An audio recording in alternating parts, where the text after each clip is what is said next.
धनक value research के podcast में आपका स्वागत है।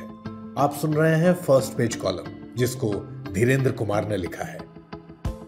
एक लंबी मुश्किल यात्रा, पिछले एक दशक के आर्थिक परिवर्तन पर एक नजर। सबसे पहले मैं कुछ ऐसा कहना चाहता हूं जिसकी उम्मीद मेरे विचारों से परिचित लोग शायद नहीं करेंगे। 4 जून को चुनाव के नतीजों पर शेयर बाजार की शुरुआती प्रतिक्रिया सही थी। अच्छा, आमतौर पर जब बाजार तेजी से गिरते हैं तो मैं अपने पाठकों को बिना सोचे समझे दी गई प्रतिक्रियाओं के खिलाफ चेतावनी देता हूं। अगर आपके निवेश अच्छी तरह से चुने गए हैं और आपने उन पर नजर बनाए रखी है तो बाजार में अचानक होने वाली ज्यादातर गिरावटें सिर्फ खरीदने का मौका होती है। ज्यादातर गिरावटें, हालांकि सभी नहीं।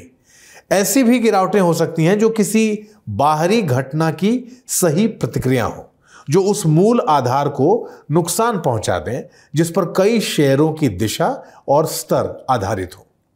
बेशक बिना सोचे समझे दी गई प्रतिक्रिया एक बात है, लेकिन लंबे समय में खराब नतीजे देने वाली घटनाएं भी हो सकती हैं। अच्छा, सबसे पहले मैं आपको एक दशक पीछे 17 मई 2014 की सुबह में लेके चलता हूं।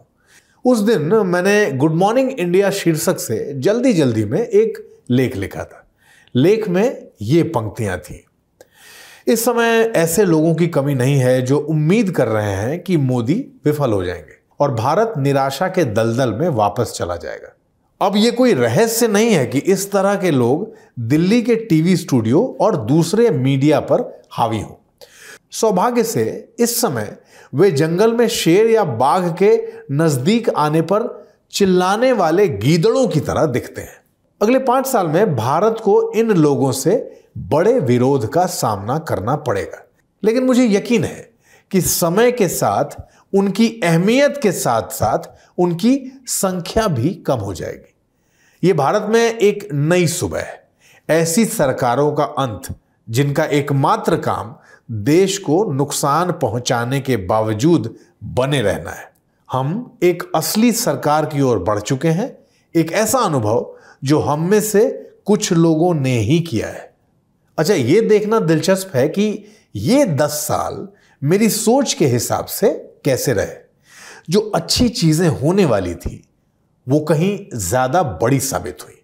पिछले 10 साल एक शानदार यात्रा रही जिसमें तमाम उतार चढ़ाव आए, संदेह के पल भी आए और बहुत खुशी के पल भी। जो लोग ग्लास को आधा खाली मानते हैं वे अर्थव्यवस्था और व्यापार के कई मुद्दों की ओर इशारा कर सकते हैं जिनमें कुछ चिंताएं सही भी हैं। इक्विटी निवेशकों के तौर पर हम इन चुनौतियों को अच्छी तरह समझते हैं। हालांकि जो असल में मायने रखता है वो सिर्फ ये नहीं है कि हम इस समय कहां खड़े हैं, बल्कि ये भी कि हम कहां थे और कहां जा रहे हैं। एक लंबी और मुश्किल यात्रा में अक्सर समय समय पर पीछे मुड़कर देखना और इस बात की सराहना करना बहुत फायदेमंद होता है कि हम कितनी दूर आ गए हैं, बजाय इसके कि केवल बाकी बची दूरी पर ही ध्यान केंद्रित करें और खुद को थकाते रहें। यह उन लोगों के लिए एक सामान्य अनुभव है जो किसी महत्वपूर्ण वित्तीय लक्ष्य के साथ निवेश करना शुरू करते हैं। कुछ समय बाद प्रगति पर विचार करने से उपलब्धि की भावना पैदा हो सकती है। यही बात देश की प्रगति के लिए भी कही जा सकती है। एक दशक पहले मैं शायद ही कभी कल्पना कर सकता था कि अतीत की समस्याओं को हल करने और भविष्य के विकास के लिए आधार तैयार करने के मामले में इतनी प्रगति होगी। जीएसटी पर अमल किया जाना और बैंकों के एनपीएस की सफाई से लेकर बैंकरप्सी पर आया कानून और टैक्स चोरी के रोकने के उपायों की शुरुआत, और सबसे बड़ी बात, अविश्वसनीय बुनियादी ढांचे का निर्माण।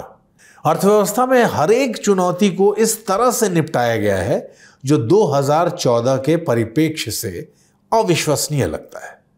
हालांकि 2014 में मैंने जो लिखा था उसका दूसरा पहलू भी मेरी अपेक्षा से कहीं ज्यादा बड़ा साबित हुआ है।